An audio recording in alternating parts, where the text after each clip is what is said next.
Hi there guys, welcome back to Jack Gets Frustrated. My name's Jack and I tend to get a little bit frustrated. Today's topic is... Yeah. Hey Jack, will you nip down to the shop for me? No, I'm recording at the moment. Oh, told you. Christ's sake, right. Right, okay. Anyway, today's topic is... Oh yes, Jack. Your girlfriend phoned. She's dumped you. She wants to be a lesbian. God. Okay. Today's topic is... Oh my god, what? It doesn't matter. I'm gonna kill you!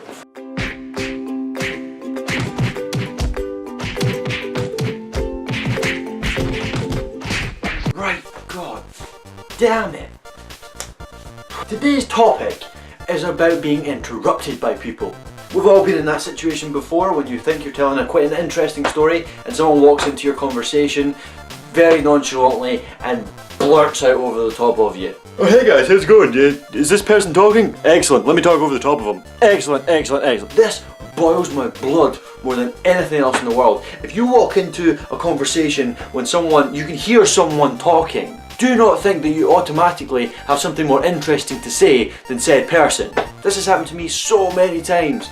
For instance, I was sitting at the dinner table the other night with my dad, with all of their friends sitting around the table, and I was telling them about, I can't actually remember, but I was telling them something goddamn interesting, and everyone was like, God Jack, that's really interesting. When my dad walks in, very, very casually, and just is like, hey Jack, guys, do we want to drink whiskey today, or is it vodka we're on? Dad, I was in the middle of telling folks something. Oh no, it's just, shut up Jack. Does anyone want some whiskey? And I wanted to wring his neck. There's nothing, in my opinion, more annoying than being interrupted.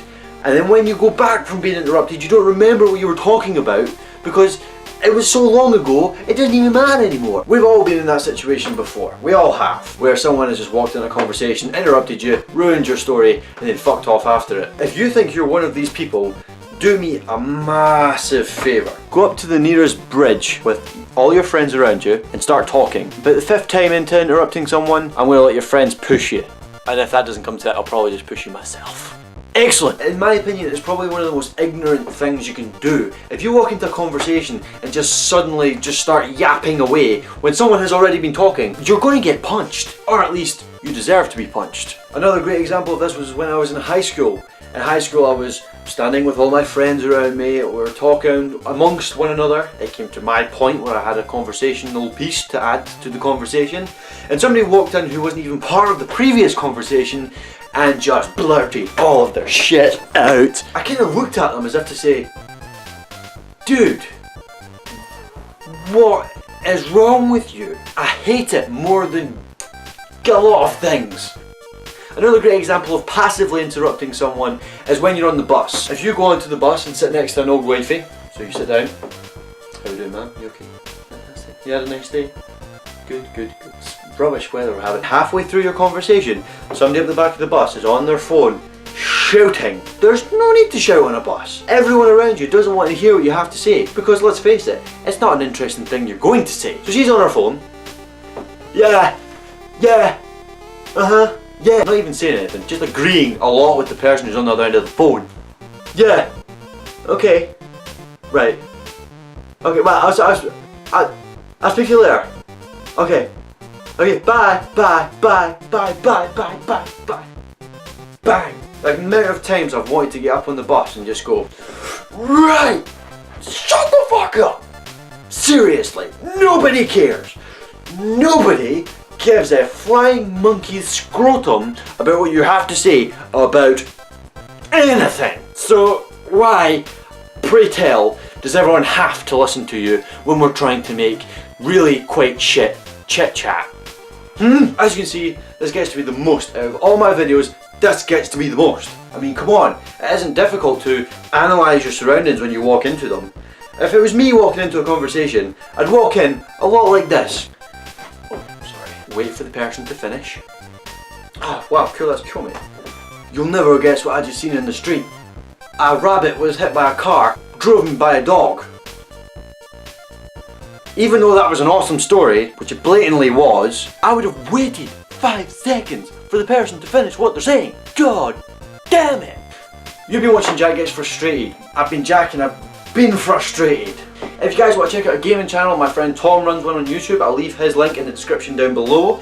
If you guys are watching me on Facebook, make sure to go through to YouTube and watch me there. Like the video and subscribe. If you guys want to check out Pro Muscle, which I've been blatantly advertising throughout the entire video, then you can. I'll leave a link in the description down below.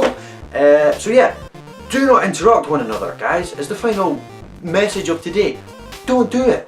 Because if you do, I will find you. I have a very particular set of skills, and none of them involve killing you. But, let's face it, I'll find a way. Okay? Good. Let's cheer ourselves up, shall we? I want to move on to this other story tonight. This is an important story as well. This Valley High schooler says she was the target of bullies. That is until the football team stepped in. Shy Johnson is her name, and she's a special needs student at Queen Creek High School. She was constantly being bullied, we're told.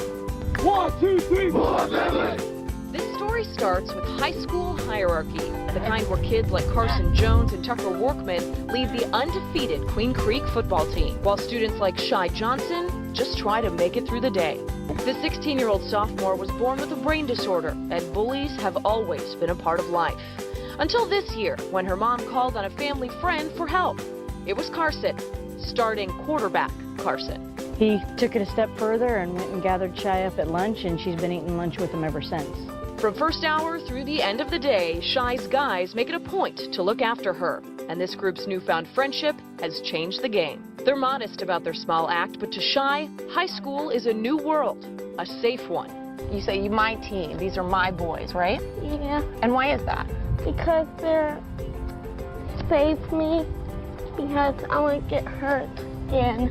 All because a group of boys broke those silly social rules and through it earned a loyal friend. It feels good to know that, we help someone else, because, we're doing good, everything for us is going well, but, someone else needs to feel good too. They're not meaning because all my boys love me.